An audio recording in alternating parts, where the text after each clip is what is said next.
ਧੰਨ ਧੰਨ ਸਤਿਗੁਰੂ ਗੁਰੂ ਅਮਰਦਾਸ ਸਾਹਿਬ ਜੀ ਮਹਾਰਾਜ ਦਾ ਪਾਵਨ ਸ਼ਬਦ ਛਿਆਹ ਟੰਗ ਦੇ ਉੱਪਰੋਂ ਹੀ ਪ੍ਰਾਰੰਭ ਹੋ ਰਿਹਾ ਹੈ। ਸ੍ਰੀ ਰਾਗ ਮਹੱਲਾ ਤੀਜਾ। ਸ੍ਰੀ ਰਾਗ ਦੇ ਵਿੱਚ ਤੀਸਰੇ ਪਾਤਸ਼ਾਹ ਸਤਿਗੁਰੂ ਮਹਾਰਾਜ ਜੀ ਬਖਸ਼ਿਸ਼ ਕਰ ਰਹੇ ਹਨ ਆਪਣੇ ਤੇ। ਸਤਿਗੁਰੂ ਮਹਾਰਾਜ ਇਸ ਸ਼ਬਦ ਵਿੱਚ ਰਹਾਉ ਦੀਆਂ ਪੰਕਤੀਆਂ ਵਿੱਚ ਜੋ ਪ੍ਰਯੋਜਨ ਬਖਸ਼ਿਸ਼ ਕਰ ਰਹੇ ਨੇ, ਮਨ ਰੇ ਗੁਰ ਕੀ ਕਾਰ ਕਮਾਏ। ਇਹ ਮਨਾ ਗੁਰਾਂ ਦੀ ਸੇਵਾ ਰੂਪੀ ਕਾਰ ਨੂੰ ਕਮਾਉਣਾ ਕਰ। ਦੂਸਰਾ ਭਾਵ ਹੈ ਕਿ ਗੁਰਾਂ ਦੁਆਰਾ ਭਗਤੀ ਦੀ ਕਾਰ ਕਮਾਉਣਾ ਕਰ। ਗੁਰ ਕੈ ਭਾਣਾ ਜੇ ਚੱਲਹਿ ਤਾਨ ਦਿਨ ਰਾਚੈ ਹਰ ਨਾਏ ਰਹਾਉ। ਜੇ ਤੂੰ ਗੁਰਾਂ ਦੇ ਭਾਣੇ ਵਿੱਚ ਚੱਲੇਗਾ ਤਾਂ ਰਾਤ ਦਿਨੇ ਵਾਹਿਗੁਰੂ ਨਾਮ ਸਿਮਰਨ ਵਿੱਚ ਰਾਚੈ ਤੋਂ ਭਾਵ ਤਦਾਕਾਰ ਹੋ ਰਵੇਂਗਾ, ਰਚ ਵਿੱਚ ਜਾਏਗਾ। ਇਹ ਰਹਾਉ ਦੀਆਂ ਪੰਕਤੀਆਂ ਵਿੱਚ ਮਹਾਰਾਜ ਨੇ ਸ਼ਬਦ ਦਾ ਪ੍ਰਯੋਜਨ ਸਾਨੂੰ ਬਖਸ਼ਿਸ਼ ਕੀਤਾ ਹੈ। ਸ਼ਬਦ ਪ੍ਰਾਰੰਭ ਕਰਦੇ ਨੇ ਤੀਜੇ ਪਾਤਸ਼ਾਹ ਮਹਾਰਾਜ। ਪੰਖੀ ਬਿਰਖ ਸੁਹਾਵੜਾ ਸੱਚ ਚੁਗੈ ਗੁਰ ਪਾਏ।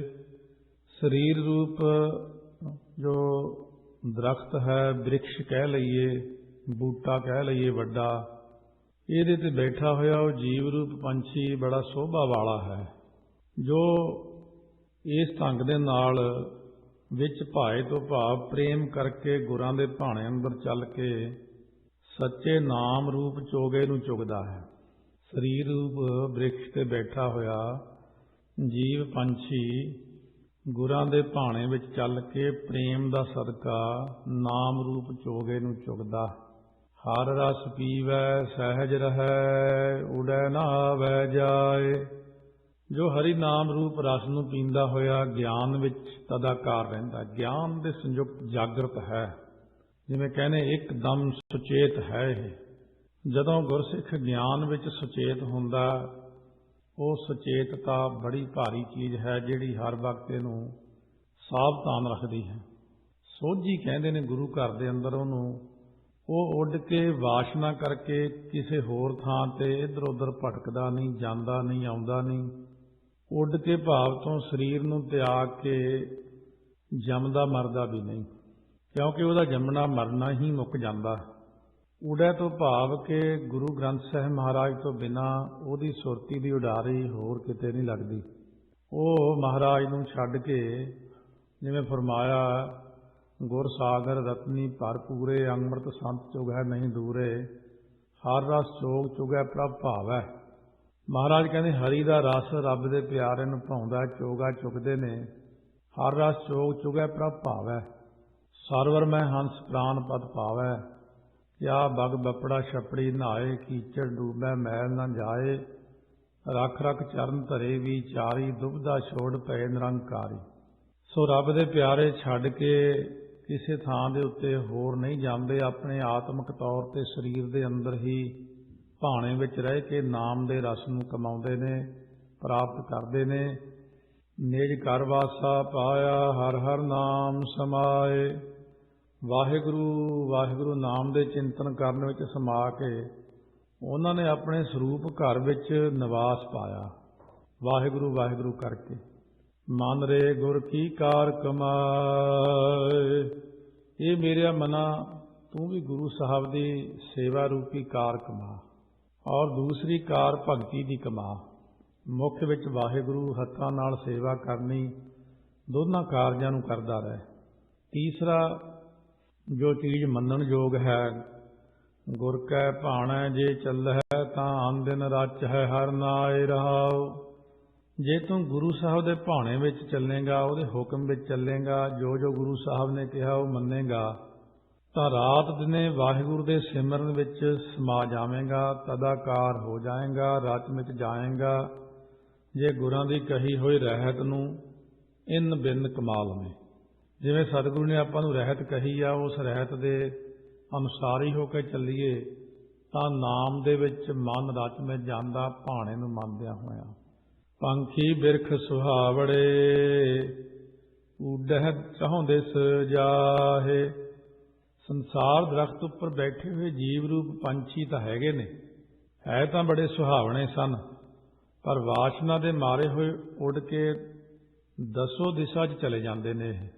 ਪੰਛੀ ਬੜੇ ਸੋਹਣੇ ਨੇ, ਜੀਵ ਰੂਪ ਪੰਛੀ ਨੇ, ਪਰ ਇਹ ਨਾਮ ਰਸ ਦੇ ਚੋਗੇ ਨੂੰ ਛੱਡ ਕੇ ਵਿਸ਼ਿਆਂ ਵਿਕਾਰਾਂ ਦੇ ਵੱਲ, ਖਾਣ ਪੀਣ ਦੇ ਵੱਲ, ਪਦਾਰਥਾਂ ਵੱਲ, ਮਾਇਆ ਵੱਲ ਛੱਡ ਕੇ ਮਹਾਰਾਜ ਨੂੰ, ਮਰਿਆਦਾ ਨੂੰ, ਹਰ ਇੱਕ ਚੀਜ਼ ਨੂੰ ਛੱਡ ਕੇ ਉਧਰ ਜ਼ਿਆਦਾ ਮੂੰਹ ਮਾਰਦੇ ਨੇ, ਆਪਣਾ ਦੂਜੇ ਪਾਸੇ ਨੂੰ ਜ਼ਿਆਦਾ ਜਾਂਦੇ ਨੇ।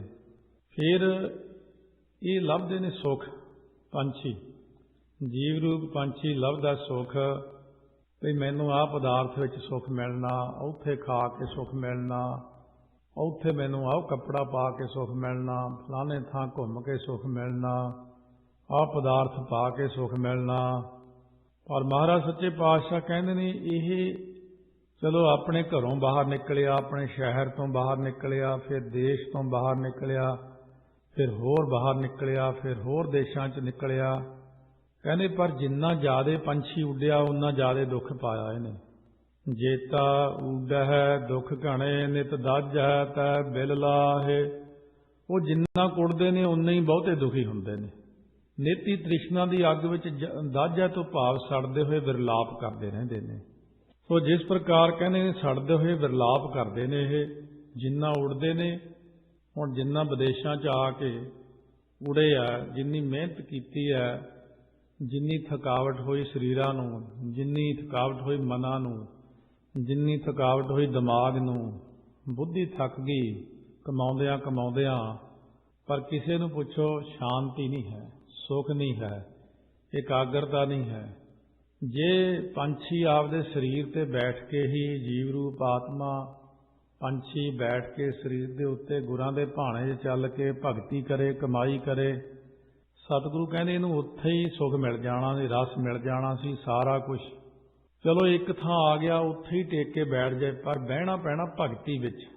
ਜਦੋਂ ਤੱਕ ਇਹ ਭਗਤੀ ਨਹੀਂ ਕਰਦਾ ਪਰਮਾਤਮਾ ਦੀ, ਉਦੋਂ ਤੱਕ ਇਹ ਦੱਜ ਹੈ ਤੇ ਬਿਲ ਲਾਹੇ ਤੇ ਕੰਮ, ਉਦੋਂ ਤੱਕ ਇਹ ਸੜਦੇ ਹੋਏ ਜੀਵ ਬਿਰਲਾਪ ਹੀ ਕਰੀ ਜਾਂਦੇ ਨੇ। ਬਿਨ ਗੁਰ ਮਹਿਲ ਨਾ ਜਾਪਈ, ਨਾ ਅੰਮ੍ਰਿਤ ਫਲ ਪਾਹੇ। ਸਤਿਗੁਰਾਂ ਤੋਂ ਬਿਨਾਂ ਉਹ ਸਰੂਪ ਨੂੰ ਨਹੀਂ ਜਾਣਦੇ, ਨਾ ਹੀ ਗਿਆਨ ਰੂਪ ਅੰਮ੍ਰਿਤ ਫਲ ਨੂੰ ਪ੍ਰਾਪਤ ਕਰ ਸਕਦੇ ਨੇ।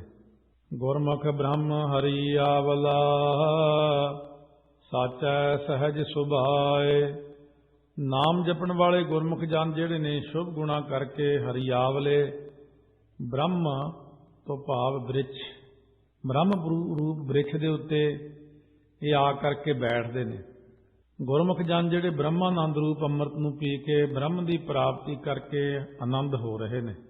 ਸਹਿਜ ਸੁਭਾਏ ਸੁਤੇ ਸਿੱਧੀ ਸੱਚੇ ਵਾਹਿਗੁਰੂ ਵਿੱਚ ਸ੍ਰੇਸ਼ਟ ਪ੍ਰੇਮ ਕਰਦੇ ਨੇ। ਸਾਖਾ ਤੀਨ ਨਿਵਾਰੀਆ, ਏਕ ਸ਼ਬਦ ਲਿਵ ਲਾਏ।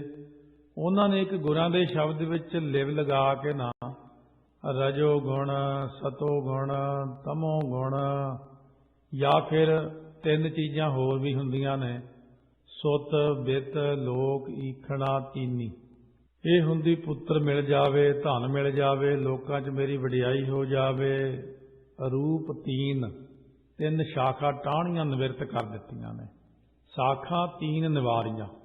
ਉਹਨਾਂ ਨੇ ਇੱਕ ਗੁਰਾਂ ਦੇ ਸ਼ਬਦ ਵਿੱਚ, ਏਕ ਸ਼ਬਦ ਵਿੱਚ ਲਿਵ ਲਾ ਕੇ ਰਜੋ, ਤਮੋ, ਸਤੋ, ਸੁੱਤ, ਬਿੱਤ, ਲੋਕ, ਈਖਣਾ, ਤੀਨੀ ਟਾਹਣੀਆਂ ਨਿਵਰਤ ਕਰ ਦਿੱਤੀਆਂ ਨੇ। ਇਸ ਸਰੀਰ ਰੂਪ ਬ੍ਰਿਛ ਨਾਲੋਂ ਰਜੋ, ਸਤੋ, ਤਮੋ ਰੂਪ ਤਿੰਨ ਟਾਹਣੀਆਂ ਤੋੜ ਕੇ ਇੱਕ ਬ੍ਰਹਮ ਦੇ ਵਿੱਚ ਲਿਵ ਲਾ ਲਈ। ਅੰਮ੍ਰਿਤ ਫਲ ਹਰ ਏਕ ਹੈ, ਆਪੇ ਦੇ ਖਵਾਏ। ਇੱਕ ਹਰੀ ਨਾਮ ਦਾ ਗਿਆਨ ਹੀ ਅੰਮ੍ਰਿਤ ਫਲ ਹੈ। ਜਿਸ ਉੱਤੇ ਸਤਿਗੁਰੂ ਕਿਰਪਾ ਕਰਦੇ ਨੇ, ਵਾਹਿਗੁਰੂ ਆਪ ਮਿਹਰ ਕਰਦੇ ਨੇ, ਉਹ ਫਲ ਉਹਨੂੰ ਖਵਾ ਦਿੰਦੇ ਨੇ, ਨਾਮ ਅੰਮ੍ਰਿਤ ਦਾ ਫਲ, ਅਤੇ ਉਹ ਹਰੇ ਭਰੇ ਹੋ ਜਾਂਦੇ ਨੇ। ਗੁਰਮੁਖ ਤਿੰਨ ਸ਼ਾਖਾ ਦੀ ਨਿਵਰਤੀ ਕਰ ਦਿੱਤੀ ਹੈ। ਮਨਮੁਖ ਊਬੇ ਸੁੱਕ ਗਏ, ਨਾ ਫਲ ਤਿੰਨਾ ਛਾਓ। ਜਿਹੜੇ ਬ੍ਰਿਖ ਊਬੇ ਹੁੰਦੇ ਨੇ, ਖੜੇ ਹੀ ਸੁੱਕ ਜਾਂਦੇ ਨੇ, ਨਾ ਉਹਨਾਂ ਨੂੰ ਫਲ ਲੱਗਦਾ, ਨਾ ਹੀ ਉਹਨਾਂ ਦੀ ਛਾਂ ਹੁੰਦੀ ਹੈ। ਉਹ ਕਿਹੜੇ ਨੇ? ਮਨਮੁਖ। ਮਨਮੁਖ ਊਬ ਸੁੱਕ ਹੋਏ, ਉਹ ਖੜੇ ਹੀ ਸੁੱਕ ਗਏ ਨੇ, ਕਿਉਂਕਿ ਉਹਨਾਂ ਦੇ ਮਨ ਦੇ ਅੰਦਰ ਕੋਈ ਪ੍ਰੇਮ ਭਾਵਨਾ, ਕੋਈ ਰਸ, ਕੋਈ ਇਕਾਗਰਤਾ, ਕੋਈ ਟਿਕਾਓ, ਕੋਈ ਸ਼ਬਦ ਬਿਰਤੀ ਕੁਛ ਨਹੀਂ ਹੈ। ਅੰਮ੍ਰਿਤ ਫਲ ਨਹੀਂ ਮਿਲਿਆ। ਉਹ ਦਰਖਤਾਂ ਦੀ ਨਾ ਤਾਂ ਕਿਸੇ ਨੂੰ ਛਾਂ, ਨਾ ਫਲ ਲੱਗਿਆ। ਤਿੰਨਾ ਪਾਸ ਨਾ ਬੈਸੀ ਹੈ, ਉਹਨਾਂ ਘਰ ਨਾ ਗਿਰਾਓ। ਉਹਨਾਂ ਬ੍ਰਿਕਸ਼ਾਂ ਦੇ ਕੋਲ ਕੋਈ ਬੈਠਦਾ ਹੀ ਨਹੀਂ, ਨਾ ਉਹਦੀ ਲੱਕੜ ਦਾ ਕੋਈ ਘਰ ਬਣਦਾ, ਨਾ ਹੀ ਕਿਸੇ ਪਿੰਡ ਦੇ ਦਰਖਤ ਤੋਂ ਕਵਾੜ ਆਦਿਕ ਬਣਦੇ ਨੇ, ਦਰਵਾਜ਼ੇ ਵੀ ਨਹੀਂ ਬਣਦੇ। ਕੱਟੀਆ ਤੈ ਨਿਤ ਜਾਲੀਆ ਹੈ, ਉਹਨਾਂ ਸ਼ਬਦ ਨਾ ਨਾਓ। ਪਹਿਲਾਂ ਆਮ ਦਰਖਤ ਦੀ ਉਦਾਹਰਨ ਦਿੰਦੇ ਨੇ, ਫਿਰ ਅੰਤਰੀਵ ਭਾਵ 'ਚ ਦੇਖਦੇ ਆ ਇਹੋ ਜਿਹੇ ਬ੍ਰਿਕਸ਼ ਨਿੱਤੀ ਕੱਟੇ ਜਾਂਦੇ ਤੇ ਸਾੜੇ ਜਾਂਦੇ ਨੇ। ਉਹਨਾਂ ਬ੍ਰਿਕਸ਼ਾਂ ਦੀ ਲੱਕੜ ਦਾ ਕੋਈ ਨਾ ਵਾਜਾ ਬਣਦਾ, ਨਾ ਦਰਵਾਜ਼ਾ ਬਣਦਾ। ਇਸ ਕਰਕੇ ਨਾ ਸ਼ਬਦ ਗਾਇਆ ਜਾਂਦਾ, ਨਾ ਹੀ ਨਾਮ ਜਪਿਆ ਜਾਂਦਾ, ਕਿਉਂਕਿ ਇੱਕ ਲੱਕੜ ਇਹੀ ਜਿਹੀ ਹੁੰਦੀ, ਖੜੇ ਦਰਖਤਾਂ ਦੀ ਸੁੱਕ ਜਾਣਾ, ਘੁਣ ਲੱਗ ਜਾਣਾ, ਉਹ ਸਿਰਫ ਸਾੜਨ ਦੇ ਹੀ ਕੰਮ ਆਉਂਦੇ ਚੁੱਲ੍ਹਿਆਂ ਵਿੱਚ। ਹੁਣ ਸਤਿਗੁਰੂ ਮਹਾਰਾਜ ਜੀ ਅੰਤਰੀਵ ਭਾਵ ਵਿੱਚ ਇਹ ਬਖਸ਼ਿਸ਼ ਕਰਦੇ ਹੋਏ ਕਹਿੰਦੇ ਨੇ, ਮਨਮੁਖ ਊਬੇ ਸੁੱਕ ਗਏ। ਇਸੇ ਤਰ੍ਹਾਂ ਸ਼ੁਭ ਗੁਣਾਂ ਦਾ ਭਾਵ ਹੋਣ ਕਰਕੇ ਮਨਮੁਖ ਬੰਦੇ ਜਿਹੜੇ ਨੇ ਉਹ ਖੜ ਚੁੱਕ ਦਰਖਤ ਵਾਂਗੂ ਨਿਕੰਮੇ ਹੀ ਹੋ ਗਏ ਨੇ। ਨਾ ਫਲ ਤਿੰਨਾ ਛਾਓ, ਨਾ ਉਹਨਾਂ ਨੂੰ ਗਿਆਨ ਫਲ ਲੱਗਦਾ, ਨਾ ਹੀ ਸ਼ਾਂਤੀ ਰੂਪ ਛਾਂ ਹੁੰਦੀ ਉਹਨਾਂ ਦੀ। ਤਿੰਨਾ ਪਾਸ ਨਾ ਬੈਸੀਐ, ਉਹਨਾਂ ਘਰ ਨਾ ਗਿਰਾਓ। ਉਹਨਾਂ ਮਨਮੁਖਾਂ ਦੇ ਕੋਲ ਬੈਠਣਾ ਹੀ ਨਹੀਂ ਚਾਹੀਦਾ, ਕਿਉਂਕਿ ਉਹਨਾਂ ਦੇ ਗਿਰਾਓ ਸਤਸੰਗ ਵਿੱਚ ਜਾ ਕੇ ਸਰੂਪ ਰੂਪੀ ਘਰ ਦੀ ਪ੍ਰਾਪਤੀ ਉਹਨਾਂ ਨੇ ਆਪ ਤਾਂ ਕੀਤੀ ਨਹੀਂ ਤੇ ਸਾਨੂੰ ਵੀ ਨਹੀਂ ਕਰਨ ਦੇਣੀ ਉਹਨਾਂ ਨੇ। ਕੱਟੀਆ ਤੈ ਨਿਤ ਜਾਲੀ ਹੈ, ਉਹਨਾਂ ਸ਼ਬਦ ਨਾ ਨਾਓ। ਉਹਨਾਂ ਨੂੰ ਜਮ ਰੂਪ ਲੁਹਾਰ ਕੱਟਦਾ ਹੀ ਰਹਿੰਦਾ ਤੇ ਨਿਤ ਨਰਕਾਂ ਦੀ ਅੱਗ ਵਿੱਚ ਸਾੜਦਾ ਹੀ ਰਹਿੰਦਾ, ਕਿਉਂਕਿ ਉਹਨਾਂ ਨੇ ਗੁਰ ਸ਼ਬਦ ਦੀ ਕਦੇ ਬਹਿ ਕੇ ਵਿਚਾਰ ਹੀ ਨਹੀਂ ਕੀਤੀ ਤੇ ਨਾ ਹੀ ਨਾਮ ਜਪਿਆ ਉਹਨਾਂ ਨੇ।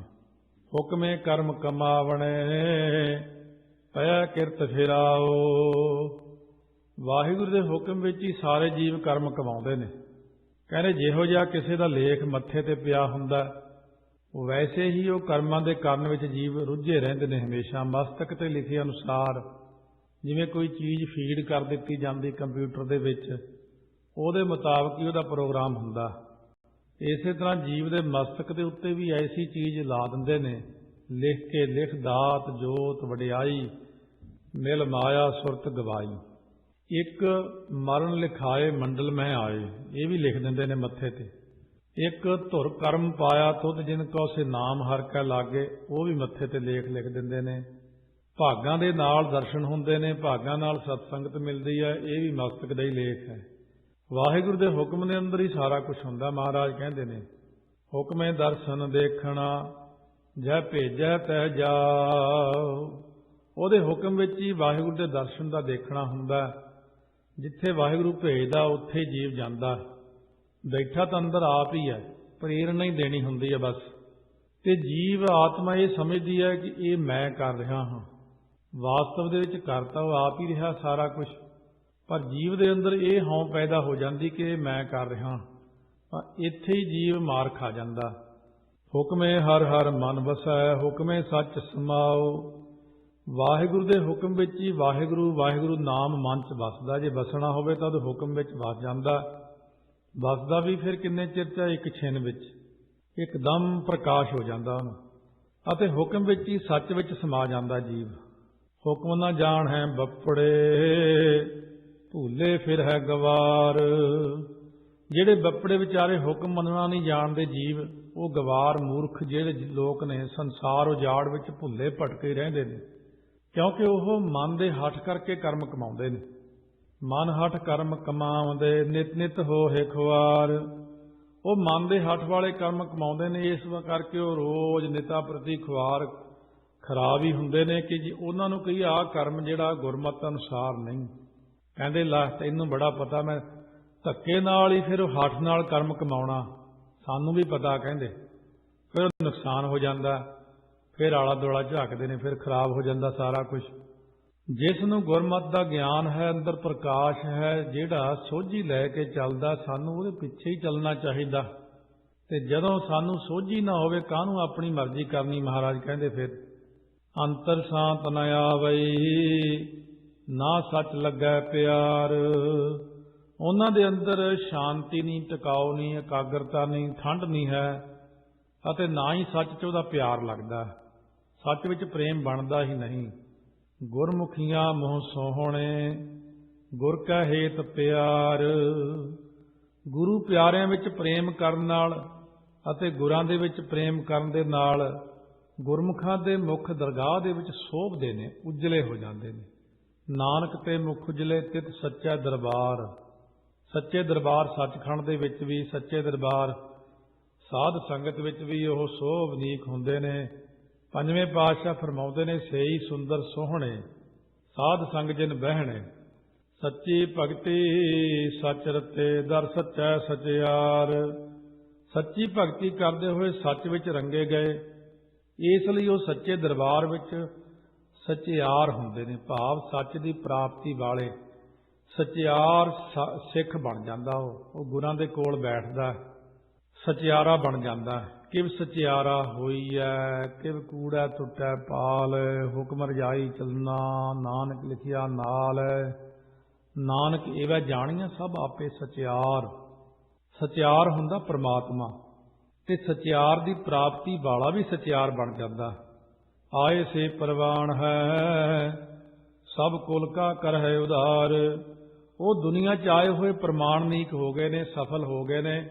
ਉਹ ਆਪਣੀਆਂ ਸਾਰੀਆਂ ਕੁਲਾਂ ਦਾ ਵੀ ਉਧਾਰ ਕਰ ਲੈਂਦੇ ਨੇ, ਕਿਉਂਕਿ ਜਦੋਂ ਇੱਕ ਦੀ ਕੁਲ ਵਿੱਚ ਕਣੀ ਆ ਗਈ, ਜਿੰਨਾ ਉਹਦਾ ਖੂਨ ਦਾ ਰਿਸ਼ਤਾ ਹੁੰਦਾ ਅੱਗੇ ਤੱਕ, ਜਾਂ ਜਿੰਨੇ ਉਹਦੇ ਰਿਸ਼ਤੇਦਾਰ ਹੁੰਦੇ ਨੇ, ਕੁਲਾਂ ਹੁੰਦੀਆਂ ਨੇ, 21 ਕੁਲਾਂ ਤੱਕ, 101 ਕੁਲਾਂ ਤੱਕ ਵੀ ਉਹਨਾਂ ਉੱਤੇ ਕਿਰਪਾ ਕਰਦੇ ਅਕਾਲ ਪੁਰਖ।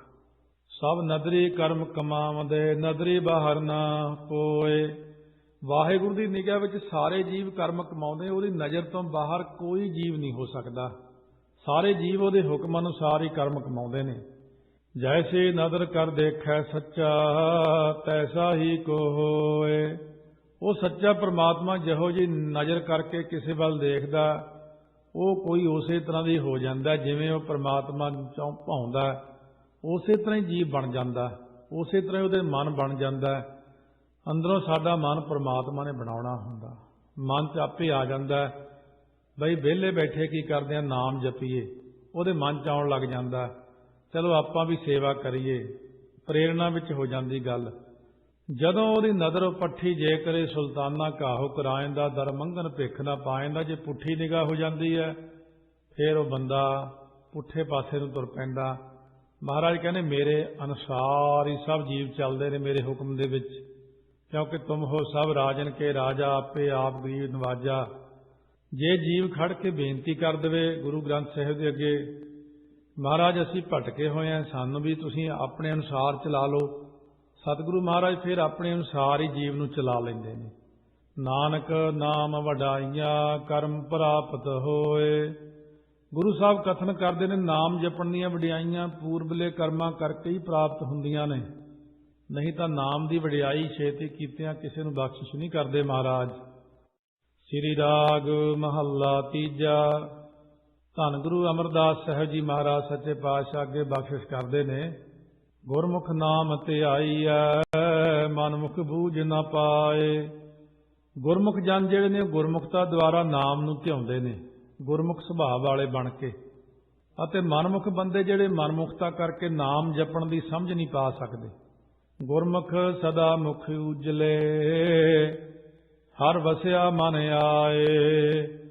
ਗੁਰਮੁਖਾਂ ਦੇ ਮੂੰਹ ਸਦਾ ਹੀ ਜਿਹੜੇ ਉਜਲੇ ਹੁੰਦੇ ਨੇ, ਇੱਥੇ ਵੀ, ਇਸ ਲੋਕ ਵਿੱਚ ਵੀ, ਪਰਲੋਕ ਦੇ ਵਿੱਚ ਵੀ, ਕਿਉਂਕਿ ਉਹਨਾਂ ਦੇ ਮਨ ਵਿੱਚ ਪ੍ਰਮਾਤਮਾ ਦਾ ਵਾਸਾ ਹੋ ਗਿਆ। ਉਹਨਾਂ ਦੇ ਚਿਹਰੇ ਦੀ ਰੌਣਕ, ਉਹਨਾਂ ਦੀ ਬਣਤਰ ਇੱਕ ਵੱਖਰੇ ਕਿਸਮ ਦੀ ਹੁੰਦੀ ਹੈ, ਜਿਹੜੀ ਵਿਕਾਰਾਂ ਤੋਂ ਰਹਿਤ ਸੁਹੱਪਣਤਾ ਹੁੰਦੀ ਉਹਨਾਂ ਦੀ। ਆਮ ਜੀਵਾਂ ਦੇ ਚਿਹਰੇ ਦੇ ਉੱਤੇ ਸੁਹੱਪਣਤਾ ਵਿਕਾਰਾਂ ਵਾਲੀ ਤਾਂ ਹੁੰਦੀ ਹੈ, ਪਰ ਸੋਭਾ ਉਹਨਾਂ ਦੀ ਜਿਹੜੀ ਹੈ ਵਿਕਾਰੀ ਤੌਰ ਤੇ ਜਾਣੀ ਜਾ ਸਕਦੀ ਹੈ। ਪਰ ਸੁਹੱਪਣਤਾ ਗੁਰਮੁਖਾਂ ਵਾਲੀ ਨਹੀਂ ਬਣਦੀ ਉਹਨਾਂ ਦੀ। ਜਿਹਨੇ ਦਰਸ਼ਨ ਕਰਕੇ ਜਿਵੇਂ ਮਨ ਨੂੰ ਸ਼ਾਂਤੀ ਆਵੇ, ਉਹ ਗੱਲ ਨਹੀਂ। ਕਿਸੇ ਕਿਸੇ ਦੇ ਦਰਸ਼ਨ ਕਰਕੇ ਮਨ ਨੂੰ ਠੰਡ ਪੈਂਦੀ, ਸ਼ਾਂਤੀ ਆਉਂਦੀ। ਜਿਵੇਂ ਮਹਾਂਪੁਰਖ ਬਾਬਾ ਅਤਰ ਸਿੰਘ ਜੀ ਮਸਤੂਆਣੇ ਵਾਲੇ, ਉਹਨਾਂ ਦੇ ਦਰਸ਼ਨ ਕਰੀਏ ਤਾਂ ਮਨ ਨੂੰ ਬਹੁਤ ਟਿਕਾਅ ਮਿਲਦਾ, ਕਿਉਂਕਿ ਉਹਨਾਂ ਦੀ ਚਿਹਰੇ ਦੀ ਦੇਖੀ ਐਸੀ ਹੈ ਜਿਨ੍ਹਾਂ ਨੇ ਕਮਾਈ ਕੀਤੀ ਹੁੰਦੀ। ਸੰਤ ਬਾਬਾ ਆਨੰਦ ਸਿੰਘ ਜੀ ਕਲੇਰਾਂ ਵਾਲੇ ਔਰ ਬਾਬਾ ਸੁੰਦਰ ਸਿੰਘ ਜੀ ਖਾਲਸਾ, ਸੰਤ ਗੁਰਬਚਨ ਸਿੰਘ ਜੀ ਖਾਲਸਾ, ਇਹ ਚਿਹਰੇ ਦੀ ਦਿੱਖ ਦੀ ਗੱਲ ਕਰਦੇ ਹਾਂ ਆਪਾਂ। ਬਾਬਾ ਦੀਪ ਸਿੰਘ ਜੀ, ਭਾਈ ਮਨੀ ਸਿੰਘ ਜੀ ਆਦਿਕ, ਸਾਰਿਆਂ ਦੇ ਨਾਂ ਤਾਂ ਆਪਾਂ ਲੈ ਨਹੀਂ ਸਕਦੇ, ਸਮੁੱਚੇ ਹੀ ਜਾਣ ਲਓ। ਸਮੁੱਚੇ ਨਾਮ ਜਪਣ ਵਾਲੇ ਮਹਾਂਪੁਰਖਾਂ ਦੇ ਚਿਹਰੇ ਦੇ ਦਰਸ਼ਨ, ਗੁਰਮੁਖਾਂ ਦੇ ਦਰਸ਼ਨ ਸੁਭਾਵਕ ਹੀ ਜੀਵ ਦੇ ਉੱਤੇ ਚੰਗਾ ਅਸਰ ਪਾਉਂਦੇ ਨੇ। ਪਰ ਜਿਨ੍ਹਾਂ ਦੇ ਚਿਹਰੇ ਹੁੰਦੇ ਤਾਂ ਸੰਸਾਰ ਦੇ ਵਿੱਚ ਸੋਹਣੇ ਨੇ, ਪਰ ਹੁੰਦੇ ਵਿਕਾਰੀ ਢੰਗ ਦੇ ਨੇ, ਉਹ ਮਨ ਦੇ ਉੱਤੇ ਮਾੜਾ ਅਸਰ ਪਾ ਦਿੰਦੇ ਨੇ। ਸਹਿਜੇ ਹੀ ਸੁਖ ਪਾਈਐ, ਸਹਿਜੇ ਰਹਿ ਸਮਾਏ। ਗੁਰਮੁਖ ਸਹਿਜੇ ਹੀ ਗਿਆਨ ਕਰਕੇ ਸੁਖ ਪ੍ਰਾਪਤ ਕਰਦੇ ਨੇ। ਸਹਿਜੇ ਦਾ ਅਰਥ ਗਿਆਨ। ਗੁਰਮੁਖ ਗਿਆਨ ਕਰਕੇ ਹੀ ਪਰਮੇਸ਼ਰ ਵਿੱਚ ਭੇਦ ਹੋਏ ਰਹਿੰਦੇ ਨੇ ਅਤੇ ਸਹਿਜੇ ਹੀ ਸੁਖ ਪ੍ਰਾਪਤ ਕਰਦੇ, ਆਤਮਿਕ ਗਿਆਨ। ਮਹਾਰਾਜ ਉਹ ਕਿਵੇਂ ਕਰਦੇ ਨੇ? ਭਾਈ ਰੇ ਦਾਸਨ ਦਾਸਾ ਹੋਏ। ਭਾਈ ਨਿਮਰਤਾ ਵਿੱਚ ਰਿਹਾ ਕਰੋ। ਦਾਸਾਂ ਦਾ ਵੀ ਦਾਸ ਬਣ ਕੇ ਰਹਿਣਾ ਸਿੱਖੇ, ਸੰਗਤ ਦਾ ਦਾਸ ਬਣ ਕੇ ਰਹੇ। ਗੁਰੂ ਘਰ ਦੇ ਜਿਹੜੇ ਸੇਵਾਦਾਰ ਨੇ ਉਹਨਾਂ ਦਾ ਵੀ ਦਾਸ, ਕਿਉਂਕਿ ਪਿੱਛੇ ਜਿੰਨਾ ਰਹਿ ਕੇ ਸੇਵਾ ਕਰੇ ਨਿਮਰਤਾ ਨਾਲ, ਉਹ ਜ਼ਿਆਦਾ ਵਧੀਆ। ਜੇ ਅੱਗੇ ਅੱਗੇ ਵੱਧ ਕੇ ਸੇਵਾ ਕਰੇ, ਮੈਂ ਵੱਡਾ, ਫਿਰ ਸਤਿਗੁਰੂ ਕਹਿੰਦੇ ਹਉਮੈ ਹੋ ਜਾਂਦੀ ਮਨ 'ਚ। ਆਪਾਂ ਤਾਂ ਸੇਵਾ ਕਰਨੀ ਆ, ਆਪਾਂ ਕੋਈ ਅਹੁਦਾ ਤਾਂ ਲੈਣਾ ਹੀ ਨਹੀਂ, ਆਪਾਂ ਨਾ ਤਾਂ ਅੱਗੇ ਆਉਣਾ, ਆਪਾਂ ਤਾਂ ਪਿੱਛੇ ਰਹਿ ਕੇ ਸੇਵਾ ਕਰੀ ਜਾਣੀ। ਬਸ ਅਸੀਂ ਤਾਂ ਸੇਵਾਦਾਰ ਹਾਂ, ਅਸੀਂ ਤਾਂ ਸਿਰਫ ਸੇਵਾ ਕਰਨੀ। ਜਿਵੇਂ ਨਵਾਬ ਕਪੂਰ ਸਿੰਘ ਜੀ ਨੂੰ ਕਹਿਣ ਲੱਗੇ, ਤੁਹਾਨੂੰ ਨਵਾਬੀ ਮਿਲਦੀ ਹੈ ਲਾਹੌਰ ਦੇ ਸੂਬੇ ਵੱਲੋਂ। ਉਹ ਜੀ ਉੱਥੇ ਹੀ ਖੜ ਕੇ ਕਹਿੰਦੇ, ਖਾਲਸਾ ਜੀ ਮੈਨੂੰ ਮਾਫੀ ਦਿਓ, ਮੈਂ ਤਾਂ ਸੇਵਾ ਕਰਨੀ, ਮੈਂ ਸੰਗਤ ਨੂੰ ਪੱਖਾ ਕਰਨਾ, ਮੈਂ ਘੋੜਿਆਂ ਨੂੰ ਇਸ਼ਨਾਨ ਕਰਾਉਣਾ, ਲਿੱਦ ਹਟਾਉਣੀ, ਸਫਾਈ ਕਰਨੀ, ਭਾਂਡੇ ਮਾਂਜਣੇ ਸੰਗਤ ਦੇ। ਇਹ ਫਿਰ ਨਵਾਬੀਆਂ ਵਿੱਚ ਤਾਂ ਹੰਕਾਰ ਹੀ ਹੁੰਦਾ, ਮੈਂ ਨਹੀਂ ਲੈਣੀ ਨਵਾਬੀ, ਆਪਣੀ ਕਿਸੇ ਨੂੰ ਹੋਰ ਦੇ ਦਿਓ। ਸੰਗਤ ਕਹਿੰਦੀ ਨਹੀਂ ਭਾਈ ਸਾਹਿਬ ਜੀ, ਤੁਹਾਨੂੰ ਅਸੀਂ ਰੋਕਦੇ ਨਹੀਂ, ਨਵਾਬੀ ਵੀ ਲਾਓਗੇ ਤੇ ਪੱਖਾ ਵੀ ਕਰੋਗੇ ਤੇ ਭਾਂਡੇ ਵੀ ਮਾਂਜੋਗੇ ਤੇ ਘੋੜਿਆਂ ਦੇ ਇਸ਼ਨਾਨ ਵੀ ਕਰਾਓਗੇ। ਕਹਿੰਦੇ ਫੇਰ ਠੀਕ ਹੈ। ਕਹਿੰਦੇ ਐਵੇਂ ਮੈਨੂੰ ਨਵਾਬੀ ਦੇ ਦਿਓ ਤੇ ਉੱਥੇ ਆਕੜ ਕੇ ਬੈਠਾ ਰਹਾ। ਤਾਈਓ ਸਤਿਗੁਰੂ ਕਹਿੰਦੇ ਭਾਈ ਰੇ ਦਾਸਨ ਦਾਸਾ ਹੋਏ। ਸੰਗਤ ਦੇ ਜੋੜੇ ਝਾੜਨ ਵਾਲਾ ਦਾਸ ਬਣ ਜਾ। ਭਾਂਡੇ ਮਾਂਜ ਜੂਠੇ ਸੰਗਤ ਦੇ, ਸੰਗਤ ਤੋਂ ਨੀਵਾਂ ਹੋ ਕੇ ਰਹਿਣਾ। ਗੁਰ ਕੀ ਸੇਵਾ ਗੁਰ ਭਗਤ ਹੈ, ਵਿਰਲਾ ਪਾਏ ਕੋਇ ਰਹਾਓ। ਗੁਰੂ ਦੀ ਸੇਵਾ ਕਰਨੀ ਗੁਰ ਭਗਤ ਵੱਡੀ ਭਗਤੀ ਹੈ, ਪਰ ਇਹਨੂੰ ਕੋਈ ਵਿਰਲਾ ਬੰਦਾ ਹੀ ਪ੍ਰਾਪਤ ਕਰਦਾ ਹੈ। ਇਸ ਕਰਕੇ ਮਹਾਰਾਜ ਸੱਚੇ ਪਾਤਸ਼ਾਹ ਕਹਿੰਦੇ ਨੇ, ਸਦਾ ਸੁਹਾਗ ਸੁਹਾਗਣੀ ਜੇ ਚੱਲੈ ਸਤਿਗੁਰ ਪਾਏ। ਜਿਹੜੀਆਂ ਸਤਿਗੁਰਾਂ ਦੀ ਭਾਏ ਤੋਂ ਭਾਵ ਆਗਿਆ ਜਾਂ ਪ੍ਰੇਮ ਵਿੱਚ ਚੱਲਦੀਆਂ, ਉਹਨਾਂ ਸੁਹਾਗਣੀਆਂ ਨੂੰ ਸਦਾ ਹੀ ਸੁਹਾਗ ਤੋਂ ਭਾਵ ਆਨੰਦ ਪ੍ਰਾਪਤ ਹੁੰਦਾ। ਸਦਾ ਪਿਰ ਨੇਚਲ ਪਾਈਐ, ਨਾ ਉਹ ਮਰੈ ਨਾ ਜਾਏ। ਉਹ ਸਦਾ ਹੀ ਨਿਸ਼ਚਲ ਪਤੀ ਨੂੰ ਪ੍ਰਾਪਤ ਕਰਦੀਆਂ। ਉਹ ਪਤੀ ਨਾ ਮਰਦਾ ਨਾ ਜੰਮਦਾ, ਸ਼ਬਦ ਮਿਲੇ ਨਾ ਵਿਛੜੈ, ਫਿਰ ਕੈ ਅੰਕ ਸਮਾਏ। ਜਿਹੜੀ ਇਸਤਰੀ ਸ਼ਬਦ ਦੀ ਕਮਾਈ ਕਰਕੇ ਮਿਲੀ ਹੈ ਪਰਮਾਤਮਾ ਨੂੰ, ਉਹ ਪਤੀ ਦੇ ਅੰਕ ਭਾਵ ਸਰੂਪ ਵਿੱਚ ਅਜਿਹੀ ਸਮਾਈ ਹੈ ਜੋ ਕਦੇ ਵੀ ਨਹੀਂ ਵਿਛੜ ਸਕਦੀ। ਹਰ ਨਿਰਮਲ ਅਤਿ ਉਜਲਾ, ਬਿਨ ਗੁਰ ਪਾਇਆ ਨਾ ਜਾਏ। ਨਿਰਮਲ ਹਰੀ ਪਤੀ ਪ੍ਰਮਾਤਮਾ ਬਹੁਤਾ ਹੀ ਜ਼ਿਆਦਾ ਉਜਲ ਹੈ, ਬਹੁਤ ਜ਼ਿਆਦਾ ਸੱਚਾਈ ਹੈ ਉਹਦੇ ਵਿੱਚ, ਸੱਚ ਹੀ ਸੱਚ। ਔਰ ਇੰਨਾ ਜ਼ਿਆਦਾ ਸੱਚ ਕਿ ਜਿੱਥੇ ਝੂਠ ਦੀ ਇੱਕ ਕਣੀ ਦਾ ਕਰੋੜਵਾਂ ਹਿੱਸਾ ਵੀ ਨਹੀਂ ਹੈਗਾ। ਗੁਰ ਕਿਰਪਾ ਤੋਂ ਬਿਨਾਂ ਉਹ ਪ੍ਰਾਪਤ ਹੁੰਦਾ ਹੀ ਨਹੀਂ। ਹਰੀ ਅਤੀ ਨਿਰਮਲ ਤੋਂ ਨਿਰਮਲ ਹੈ। ਕਾਲੇ ਰੰਗ ਦੀ ਲੋਈ ਧੋ ਦਿਓ, ਸਫਾਈ ਕਰ ਦਿਓ, ਡਰਾਈ ਕਲੀਨ ਕਰ ਦਿਓ, ਪਵਿੱਤਰ ਤਾਂ ਹੈ ਉਹ, ਪਰ ਉਜਲੀ ਨਹੀਂ ਹੈ, ਕਿਉਂਕਿ ਉਜਲ ਹੀ ਹੈ ਹੀ ਚਿੱਟੇ ਨੂੰ ਕਹਿੰਦੇ ਨੇ। ਪਰ ਹਰੀ ਨਿਰਮਲ ਪਵਿੱਤਰ ਅਤੇ ਬਹੁਤ ਉਜਲ ਹੈ, ਪਵਿੱਤਰ ਵੀ ਹੈ ਤੇ ਉਜਲ ਵੀ ਹੈ। ਪਰ ਦੁਨਿਆਵੀ ਜਿਹੜੇ ਲੋਕ ਨੇ ਇਹ ਕੀ ਕਰਦੇ ਨੇ, ਪਾਠ ਪੜ੍ਹੈ ਨਾ ਬੂਝਈ, ਭੇਖੀ ਭਰਮ ਭੁਲਾਏ। ਪਾਠਾਂ ਦੇ ਪੜ੍ਹਨ ਵਾਲੇ ਵੀ ਜਿਹੜੇ ਨੇ ਉਹ ਬੁੱਝ ਨਹੀਂ ਸਕਦੇ। ਭੇਖੀ ਪੁਰਸ਼ ਸਭ ਭਰਮ ਵਿੱਚ ਭੁੱਲੇ ਹੋਏ ਨੇ। ਪਾਠ ਤੋਂ ਭਾਵ ਠੱਠੇ ਨੂੰ ਔਂਕੜ ਵਿਆਕਰਣ ਆਦਿਕ ਜਿਹੜੇ ਪੜ੍ਹਨ ਵਾਲੇ ਲੋਕ ਨੇ, ਬਹੁਤਾ ਜ਼ਿਆਦਾ ਵਿਦਵਾਨ ਪੁਰਸ਼ ਨੇ, ਬਹੁਤਾ ਪੰਡਾ ਬੁੱਧੀ ਵਾਲੇ ਨੇ, ਉਹ ਵੀ ਨਹੀਂ ਸਮਝ ਸਕਦੇ। ਭੇਖਾਂ ਕਰਕੇ ਵੀ ਉਹਨੂੰ ਆਪਾਂ ਪ੍ਰਾਪਤ ਨਹੀਂ ਕਰ ਸਕਦੇ। ਕਿਹਨਾਂ ਨੇ ਪ੍ਰਾਪਤ ਕੀਤਾ ਜੀ? ਗੁਰਮਤੀ ਹਰ ਸਦਾ ਪਾਇਆ, ਰਸਨਾ ਹਰ ਰਸ ਸਮਾਏ। ਜਿਨ੍ਹਾਂ ਗੁਰਮਤੀਆਂ ਦੀ ਰਸਨਾ ਹਰੀ ਰਸ ਸਮਾ ਰਹੀ ਆ, ਉਹਨਾਂ ਨੇ ਸਦਾ ਜਿਹੜਾ ਨਿਤ ਰੂਪ ਪ੍ਰਮਾਤਮਾ ਨੂੰ ਪ੍ਰਾਪਤ ਕੀਤਾ। ਮਾਇਆ ਮੋਹ ਚੁਕਾਇਆ, ਗੁਰਮਤੀ ਸਹਿਜ ਸੁਭਾਏ। ਗੁਰਮਤੀਆਂ ਨੇ ਮਾਇਆ ਦਾ ਮੋਹ ਦੂਰ ਕਰ ਦਿੱਤਾ ਤੇ ਸਹਿਜ ਸੁਭਾਏ, ਸ਼ਾਂਤੀ ਸੁਭਾਅ ਧਾਰਨ ਕੀਤਾ। ਗੁਰਮਤੀਆਂ ਨੇ ਸਹਿਜ ਸੁਭਾਵਕ ਸੁਤੇ ਸਿੱਧੀ ਗੁਰਬਾਣੀ ਨੂੰ ਰੋਜ਼ ਪੜ੍ਹਦਿਆਂ, ਕਥਾ ਸੁਣਦਿਆਂ, ਉਹਨਾਂ ਦੇ ਅੰਦਰੋਂ ਹੌਲੀ ਹੌਲੀ ਹੌਲੀ ਰਹਿਤ ਰਹਿਤ ਰਹਿ ਜਾਹੇ ਵਿਕਾਰਾ ਗੁਰ ਪੂਰੇ ਕਾ ਸ਼ਬਦ ਅਪਾਰਾ। ਜਿਉਂ-ਜਿਉਂ ਕਥਾ ਸੁਣੀ ਜਾਂਦੇ ਆ, ਬਾਣੀ ਪੜ੍ਹੀ ਜਾਂਦੇ ਆ, ਬਾਣੀ ਦੀ ਵਿਚਾਰ ਕਰਦੇ ਆ, ਕੀਰਤਨ ਸੁਣਦੇ ਆ, ਮਨ ਦੇ ਅੰਦਰੋਂ ਹੌਲੀ ਹੌਲੀ ਮਾਇਆ ਦਾ ਪ੍ਰਭਾਵ ਆਪੇ ਹੀ ਦੂਰ ਹੋ ਜਾਂਦਾ। ਬਿਨ ਸ਼ਬਦੈ ਜਗ ਦੁਖੀਆ ਫਿਰੈ, ਮਨ ਮੁਖਾਂ ਨੂੰ ਗਈ ਖਾਏ। ਗੁਰ ਸ਼ਬਦ ਤੋਂ ਬਿਨਾਂ ਸਾਰਾ ਜਗ ਮਾਇਆ ਵਿੱਚ ਪੈ ਕੇ ਭਟਕਦਾ ਹੋਇਆ, ਦੁਖੀ ਹੋਇਆ ਫਿਰਦਾ। ਮਨ ਮੁਖਾਂ ਨੂੰ ਤਾਂ ਮਾਇਆ ਖਾ ਹੀ ਗਈ ਸਪਣੀ ਬਣ ਕੇ। ਮਾਇਆ ਮਮਤਾ ਮੋਹਣੀ, ਇਹ ਮਾਇਆ ਮਮਤਾ ਮੋਹਣੀ ਹੈ। ਸੰਸਾਰ ਦੇ ਅੰਦਰ ਤਿੰਨ ਰੂਪ ਧਾਰਦੀ, ਇੱਕ ਤਾਂ ਮਾਇਆ, ਇੱਕ ਰੂਪ ਹੈ, ਦੂਜਾ ਮਮਤਾ, ਤੀਜਾ ਮੋਹਣੀ ਹੈ। ਇਹ ਤਿੰਨ ਰੂਪ ਧਾਰਨ ਕਰਕੇ ਮਾਇਆ ਮਮਤਾ ਮੋਹਣੀ, ਜਿਨ ਬਿਨ ਦੰਤਾਂ ਜਗ ਖਾਇਆ। ਮਨਮੁਖ ਖਾਧੇ ਗੁਰਮੁਖ ਉਬਰੇ, ਜਿਨੀ ਸੱਚ ਨਾਮ ਚਿਤ ਲਾਇਆ। ਸਬਦੇ ਨਾਮ ਧਿਆਈਐ, ਸਬਦੇ ਸੱਚ ਸਮਾਏ। ਸਤਿਗੁਰਾਂ ਦੇ ਸ਼ਬਦ ਦੁਆਰਾ ਵਾਹਿਗੁਰੂ ਨਾਮ ਨੂੰ ਧਿਆਈਏ ਤੇ ਸੱਚੇ ਬ੍ਰਹਮ ਦੇ ਵਿੱਚ ਫਿਰ ਅਭੇਦ ਹੋ ਜਾਈਦਾ। ਸ਼ਬਦ ਹੁੰਦਾ ਉਪਦੇਸ਼। ਆਪਣੀ ਮੱਤ ਨੂੰ ਇੱਕ ਪਾਸੇ ਰੱਖ ਕੇ, ਆਪਣੀ ਸਿਆਣਪ ਨੂੰ ਛੱਡ ਕੇ, ਜਿਵੇਂ ਗੁਰੂ ਸਾਹਿਬ ਕਹਿੰਦੇ ਹੋਣ ਉਵੇਂ ਕਰਨਾ ਚਾਹੀਦਾ। ਕਈ ਵਾਰ ਆਪ ਦੀ ਮੱਤ ਵੱਡੀ ਲੱਗਦੀ ਹੁੰਦੀ ਆ, ਆਪਣੀ ਬੁੱਧੀ ਵੱਡੀ ਲੱਗਦੀ ਹੈ ਤੇ ਮੈਂ ਸ਼ਾਇਦ ਸਿਆਣਾ ਜਾਂ ਮੈਂ ਠੀਕ ਕਰ ਰਿਹਾ, ਪਰ ਜੇ ਆਪਾਂ ਹੀ ਸਿਆਣੇ, ਆਪਾਂ ਹੀ ਠੀਕ ਆ, ਫਿਰ ਗੁਰੂ ਸਾਹਿਬ ਦੀ ਲੋੜ ਨਹੀਂ। ਪਰ ਜੇ ਗੁਰੂ ਨੂੰ ਧਾਰਿਆ ਤੇ ਫਿਰ ਗੁਰਮਤਿ ਅਨੁਸਾਰ ਹੀ ਜੀਵਨ ਬਤੀਤ ਕਰਨਾ ਚਾਹੀਦਾ। ਮਾਇਆ ਭੂਲੇ ਸਿੱਧ ਫਿਰਹਿ, ਸਮਾਧ ਨਾ ਲੱਗੈ ਸੁਭਾਏ। ਮਹਾਰਾਜ ਕਹਿੰਦੇ 84 ਸਿੱਧ ਵੀ ਮਾਇਆ 'ਚ ਹੀ ਭੁੱਲੇ ਫਿਰਦੇ ਨੇ। ਕਿਸੇ ਨੇ ਪੁੱਛਿਆ ਆਪ ਜੀ ਨੇ ਕਿਵੇਂ ਜਾਣਿਆ? ਕਹਿੰਦੇ ਅਨੁਮਾਨ ਪ੍ਰਮਾਣ ਕਰਕੇ ਜਾਣਿਆ, ਕਿਉਂਕਿ ਉਹਨਾਂ ਦੀ ਸੁਭਾਵਕ ਸਮਾਧੀ ਨਹੀਂ ਲੱਗਦੀ, ਬੜੇ ਯਤਨਾਂ ਨਾਲ ਉਹ ਸਮਾਧੀ ਲਾਉਂਦੇ ਨੇ। ਇਸ ਕਰਕੇ ਮਹਾਰਾਜ ਸੱਚੇ ਪਾਤਸ਼ਾਹ ਕਹਿੰਦੇ ਨੇ ਤੀਨੇ ਲੋ ਵਿਆਪਤ ਹੈ, ਅਧਿਕ ਰਹੀ ਲਪਟਾਏ। ਸਮਾਨ ਰੂਪ ਨਾਲ ਮਾਇਆ ਤਿੰਨਾਂ ਲੋਕਾਂ ਵਿੱਚ ਵਿਆਪਕ ਹੈ, ਇੱਕ ਸਮਾਨ। ਜਿਵੇਂ ਪਰਮਾਤਮਾ ਦੀ ਜੋਤ ਵਿਆਪਕ ਹੈ, ਆਪੋ ਆਪਣੀਆਂ ਜੋਤਾਂ। ਮਾਇਆ ਦੀ ਜੋਤ ਵੀ ਵਿਆਪਕ ਹੈ, ਸਾਰੇ ਪਾਸੇ ਇਹਦਾ ਪ੍ਰਭਾਵ ਹੈ। ਜਿਵੇਂ ਸੂਰਜ ਦੀ ਲਾਈਟ ਹੈ, ਸਾਰੇ ਕਿਤੇ ਵਿਆਪਕ ਹੈ, ਇਹਦਾ ਆਪਣਾ ਪ੍ਰਭਾਵ ਹੈ। ਇਸੇ ਤਰ੍ਹਾਂ ਸੰਸਾਰ ਦੇ ਅੰਦਰ ਵਿਦਿਆ ਦਾ ਚਾਨਣ ਹੈ, ਉਹਦਾ ਆਪਣਾ ਪ੍ਰਭਾਵ ਹੈ। ਲਾਈਟ ਹੈ, ਹਰੇਕ ਦੀ ਆਪੋ ਆਪਣਾ ਸੰਸਾਰ ਦੇ ਅੰਦਰ ਪ੍ਰਭਾਵ ਹੈ। ਤਿੰਨਾਂ ਲੋਕਾਂ ਦੇ ਵਿੱਚ ਵਿਆਪਕ ਹੋਣ ਕਰਕੇ ਸਿੱਧਾਂ ਨੂੰ ਤੇ ਮਨਮੁਖਾਂ ਨੂੰ ਅਧਿਕ ਹੁੰਦੀ, ਵਿਸ਼ੇਸ਼ ਰੂਪ ਵਿੱਚ ਇਹਨੇ ਜਕੜਬੰਦ ਮਾਰਿਆ ਹੋਇਆ। ਸਿੱਧਾਂ ਨੂੰ ਅਤੇ ਮਨਮੁਖਾਂ ਨੂੰ। ਬਿਨ ਗੁਰ ਮੁਕਤ ਨਾ ਪਾਈਐ, ਨਾ ਦੁਬਿਧਾ ਮਾਇਆ ਜਾਏ। ਸਤਿਗੁਰਾਂ ਤੋਂ ਬਿਨਾਂ ਮੁਕਤੀ ਦੀ ਪ੍ਰਾਪਤੀ ਨਹੀਂ ਹੁੰਦੀ ਤੇ ਨਾ ਹੀ ਮਾਇਆ ਦੀ ਦੁਬਿਧਾ ਜਾਂਦੀ ਹੈ।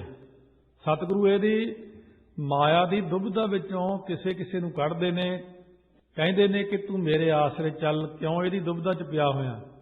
ਮਾਇਆ ਕਿਸ ਨੂੰ ਆਖੀਐ, ਕਿਆ ਮਾਇਆ ਕਰਮ ਕਮਾਏ। ਮਾਇਆ ਕਿਹਨੂੰ ਕਹਿੰਦੇ ਨੇ ਜੀ, ਤੇ ਮਾਇਆ ਕੀ ਕਰਮ ਕਮਾਉਂਦੀ ਹੈ? ਇਹ ਕਿਰਪਾ ਕਰਕੇ ਸਾਨੂੰ ਆਪ ਜੀ ਦੱਸੋ ਜੀ। ਤਾਂ ਮਹਾਰਾਜ ਸੱਚੇ ਪਾਤਸ਼ਾਹ ਉੱਤਰ ਬਖਸ਼ਿਸ਼ ਕਰਦੇ ਨੇ, ਦੁੱਖ ਸੁਖ ਇਹੋ ਜੀਉ ਬੱਧ ਹੈ, ਹਉਮੈ ਕਰਮ ਕਮਾਏ। ਦੁੱਖ ਤੇ ਸੁੱਖ ਇਹ ਅੰਤःਕਰਨ ਦੇ ਧਰਮ ਨੇ। ਅੰਤःਕਰਨ ਅੰਦਰ ਹੁੰਦਾ ਆਪਣੇ, ਇਹਦੇ ਧਰਮ ਨੇ ਦੁੱਖ ਤੇ ਸੁੱਖ ਦੀ ਪ੍ਰਾਪਤੀ। ਪਰ ਇਹ ਜੀਵ ਭ੍ਰਾਂਤੀ ਕਰਕੇ ਕਹਿੰਦਾ ਕਿ ਮੈਂ ਦੁੱਖ ਸੁੱਖ 'ਚ ਬੰਨਿਆ ਹੋਇਆ, ਮੈਂ ਦੁਖੀ ਹਾਂ, ਮੈਂ ਬੜਾ ਸੁਖੀ ਹਾਂ। ਇਸੇ ਭ੍ਰਾਂਤੀ ਦਾ ਨਾਂ ਹੀ ਮਾਇਆ ਹੈ। ਹੰਗਤਾ ਮਮਤਾ ਦੇ ਸਹਿਤ ਜਿਹੜੇ ਕਰਮ ਕਮਾ ਰਿਹਾ, ਇਹ ਮਾਇਆ ਹੀ ਕਰਮ ਕਮਾ ਰਹੀ ਹੈ। ਮਾਨੋ ਬਿਨ ਸ਼ਬਦੈ ਭਰਮ ਨਾ ਚੁਕਈ, ਨਾ ਵਿੱਚੋਂ ਹਉਮੈ ਜਾਏ। ਗੁਰ ਸ਼ਬਦ ਤੋਂ ਬਿਨਾਂ ਇਹ ਭਰਮ ਦੂਰ ਨਹੀਂ ਹੁੰਦਾ ਅਤੇ ਨਾ ਹੀ ਹਿਰਦੇ 'ਚੋਂ ਹੰਗਤਾ ਮਮਤਾ ਜਾਂਦੀ ਹੈ, ਕਿਉਂਕਿ ਮਾਇਆ ਨੇ ਹਿਰਦੇ ਦੇ ਉੱਤੇ ਕਬਜ਼ਾ ਕੀਤਾ ਹੋਇਆ। ਜਿਹੜੀ ਅੰਦਰ ਆਤਮਿਕ ਜੋਤ ਹੈ, ਉਸ ਜੋਤ ਨੂੰ ਵਰਤਦਿਆਂ ਹੋਇਆਂ ਮਾਇਆ ਆਪਣਾ ਕਬਜ਼ਾ ਕਰਕੇ ਜੀਵ ਦੇ ਉੱਤੇ ਮਮਤਾ ਮੋਹ ਦਾ ਪ੍ਰਭਾਵ ਪਾ ਕੇ ਇਹ ਆਪਣਾ ਹੀ ਰਾਜ ਕਰਾਈ ਜਾਂਦੀ ਰਹਿੰਦੀ ਹੈ ਜੀਵ ਆਤਮਾ ਤੇ। ਹੁਣ ਮਾਇਆ ਦੇ ਚੁੰਗਲ ਚੋਂ ਨਿਕਲਣ ਲਈ ਮਹਾਰਾਜ ਕਹਿੰਦੇ ਸ਼ਬਦ ਦੀ ਲੋੜ ਪੈਂਦੀ। ਸ਼ਬਦ ਦੇ ਅਭਿਆਸ ਕਰਕੇ ਮਾਇਆ ਦਾ ਜਦੋਂ ਪ੍ਰਭਾਵ ਕੱਟਿਆ ਗਿਆ ਤਾਂ ਜੀਵ ਆਜ਼ਾਦ ਹੋ ਜਾਂਦਾ, ਮਾਇਆ ਤੋਂ ਬੰਧਨ ਮੁਕਤ ਹੋ ਜਾਂਦਾ, ਦੁਬਿਧਾ ਵਿੱਚੋਂ ਨਿਕਲ ਜਾਂਦਾ। ਫੇਰ ਜੀਵ ਆਪਣੀ ਮਰਜ਼ੀ ਨਾਲ ਭਜਨ ਸਿਮਰਨ ਬੰਦਗੀ ਕਰ ਸਕਦਾ। ਜਦੋਂ ਤੱਕ ਇਹਦੇ ਮਨ ਦੇ ਉੱਤੇ ਮਾਇਆ ਦਾ ਕਬਜ਼ਾ ਹੈ, ਇਹ ਮਨ ਨੂੰ ਆਪਣੇ ਅਧੀਨ ਚਲਾ ਕੇ ਆ ਕਾਮ ਕ੍ਰੋਧ ਲੋਭ ਮੋਹ ਹੰਕਾਰ ਦੇ ਸੰਯੁਕਤ ਕਰਕੇ ਰੱਖਦੀ ਹੈ, ਕਿਉਂਕਿ ਇਹਨੇ ਕਬਜ਼ਾ ਕਰਕੇ ਆਪਣੇ ਢੰਗ ਨਾਲ ਚਲਾਇਆ ਹੋਇਆ ਅੰਦਰ ਜੀਵ ਨੂੰ। ਜਦੋਂ ਮਾਇਆ ਦਾ ਪ੍ਰਭਾਵ ਭਗਤੀ ਨਾਲ ਆਪਣੇ ਆਪ ਹਟ ਜਾਂਦਾ, ਉਦੋਂ ਜੀਵ ਫਿਰ ਆਜ਼ਾਦ ਹੋ ਕੇ ਪਰਮੇਸ਼ਰ ਦੇ ਸਿਮਰਨ ਵਿੱਚ ਜੁੜ ਜਾਂਦਾ, ਫਿਰ ਮਾਇਆ ਦਾ ਪ੍ਰਭਾਵ ਨਹੀਂ ਰਹਿੰਦਾ। ਇਹ ਵੀ ਪਰਮੇਸ਼ਰ ਦੀ ਬਣਾਈ ਹੋਈ ਖੇਡ ਹੈ ਇੱਕ। ਪਰ ਮਹਾਰਾਜ ਸਾਤੋਂ ਤਾਂ ਭਗਤੀ ਹੁੰਦੀ ਨਹੀਂ, ਬੜਾ ਜ਼ੋਰ ਲਾਉਨੇ ਆ। ਸਤਿਗੁਰੂ ਮਹਾਰਾਜ ਸੱਚੇ ਪਾਤਸ਼ਾਹ ਕਹਿੰਦੇ ਨੇ, ਕਿਉਂਕਿ ਬਿਨ ਸ਼ਬਦੈ ਭਰਮ ਨਾ ਚੁੱਕੇ, ਨਾ ਵਿੱਚੋਂ ਹਉਮੈ ਜਾਏ। ਗੁਰ ਸ਼ਬਦ ਤੋਂ ਬਿਨਾਂ ਇਹ ਭਰਮ ਦੂਰ ਨਹੀਂ ਹੁੰਦਾ, ਨਾ ਹਿਰਦੇ 'ਚੋਂ ਹੰਕਤਾ ਮਮਤਾ ਜਾਂਦੀ ਆ। ਇਸ ਕਰਕੇ ਚਾਹੀਦਾ ਕਿ ਪ੍ਰੀਤੀ ਕਰ ਪ੍ਰਮਾਤਮਾ ਨਾਲ। ਬਿਨ ਪ੍ਰੀਤੀ ਭਗਤ ਨਾ ਹੋਵੈ, ਬਿਨ ਸ਼ਬਦੈ ਥਾਇ ਨਾ ਪਾਏ। ਪ੍ਰੀਤੀ ਤੋਂ ਬਿਨਾਂ ਵਾਹਿਗੁਰੂ ਦੀ ਭਗਤੀ ਨਹੀਂ ਹੋ ਸਕਦੀ। ਗੁਰ ਸ਼ਬਦ ਤੋਂ ਬਿਨਾਂ ਸਰੂਪ ਰੂਪੀ ਥਾਂ ਦੀ ਪ੍ਰਾਪਤੀ ਨਹੀਂ ਹੋ ਸਕਦੀ। ਪ੍ਰੀਤੀ ਤੋਂ ਬਿਨਾਂ ਗੁਰ ਸ਼ਬਦ ਨਹੀਂ ਮਿਲਦਾ, ਗੁਰ ਸ਼ਬਦ ਤੋਂ ਬਿਨਾਂ ਭਗਤੀ ਨਹੀਂ ਹੁੰਦੀ, ਤੇ ਭਗਤੀ ਤੋਂ ਬਿਨਾਂ ਸਰੂਪ ਰੂਪੀ ਥਾਂ ਨਹੀਂ ਪ੍ਰਾਪਤ ਕਰ ਸਕਦਾ। ਇਸ ਕਰਕੇ ਸਾਰਿਆਂ ਦਾ ਮੁੱਢ ਕੀ ਹੈ? ਪਿਆਰ, ਪ੍ਰੀਤੀ, ਪ੍ਰੇਮ। ਜਦ ਪ੍ਰੇਮ ਹੀ ਨਹੀਂ ਹੈਗਾ, ਬੰਦਾ ਗੁਰੂ ਘਰ ਚੋਂ ਉੱਠ ਕੇ ਕਿਉਂ ਭੱਜ ਜਾਂਦਾ? ਕਿਉਂ ਜਿੱਥੇ ਉਹਦਾ ਪ੍ਰੇਮ ਹੁੰਦਾ ਉੱਥੇ ਨੂੰ ਭੱਜਦਾ। ਤੇ ਕਈ ਘਰੋਂ ਭੱਜ ਕੇ ਗੁਰੂ ਘਰ ਕਿਉਂ ਆ ਜਾਂਦੇ? ਉਹਦਾ ਗੁਰੂ ਘਰ ਨਾਲ ਪ੍ਰੇਮ ਹੈ। ਇਸੇ ਤਰ੍ਹਾਂ ਹੀ ਹੈ, ਬੰਦੇ ਨੂੰ ਛੱਡੋ, ਇਹ ਉੱਥੇ ਪਹੁੰਚ ਜਾਂਦਾ ਜਿੱਥੇ ਦਾ ਪ੍ਰੇਮ ਹੁੰਦਾ। ਮਹਾਰਾਜ ਕਹਿੰਦੇ ਜੇ ਪ੍ਰੇਮ ਹੋਵੇ ਤਾਂ ਪ੍ਰੇਮ ਦੇ ਨਾਲ ਇਹਨੂੰ ਫਿਰ ਗੁਰ ਸ਼ਬਦ ਮਿਲਦਾ। ਜਦੋਂ ਸਤਿਗੁਰੂ ਪ੍ਰੇਮੀ ਦੇਖਦੇ ਸ਼ਬਦ ਦਿੰਦੇ ਨੇ, ਸ਼ਬਦ ਨਾਲ ਭਗਤੀ ਹੁੰਦੀ, ਭਗਤੀ ਤੋਂ ਸਰੂਪ ਰੂਪੀ ਥਾਂ ਮਿਲਦੀ। ਸ਼ਬਦ ਨਾਲ ਫਿਰ ਕੀ ਹੁੰਦਾ ਮਹਾਰਾਜ?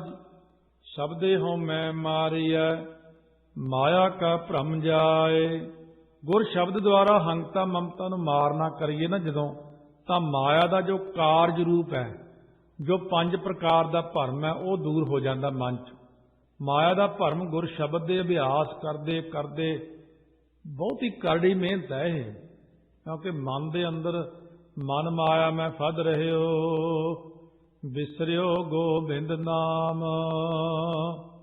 ਮਹਾਰਾਜ ਸੱਚੇ ਪਾਤਸ਼ਾਹ ਕਹਿੰਦੇ, ਨਾਨਕ ਮੂਰਤ ਚਿੱਤਰ ਜਿਉ ਛਾੜਿਤ ਨਾਹਿਨ ਭੀਤ। ਜਿਵੇਂ ਕਹਿੰਦੇ ਨੇ ਪੱਥਰ ਦੇ ਵਿੱਚ ਜਾਂ ਕੰਧ ਦੇ ਵਿੱਚ ਚਿੱਤਰ ਉੱਕਰਦਾ ਹੀ ਨਾ, ਛੈਣੀਆਂ ਮਾਰ ਮਾਰ ਕੇ, ਉਹ ਫਿਰ ਕੱਢ ਨਹੀਂ ਹੁੰਦਾ ਉਹਦੇ ਚੋਂ।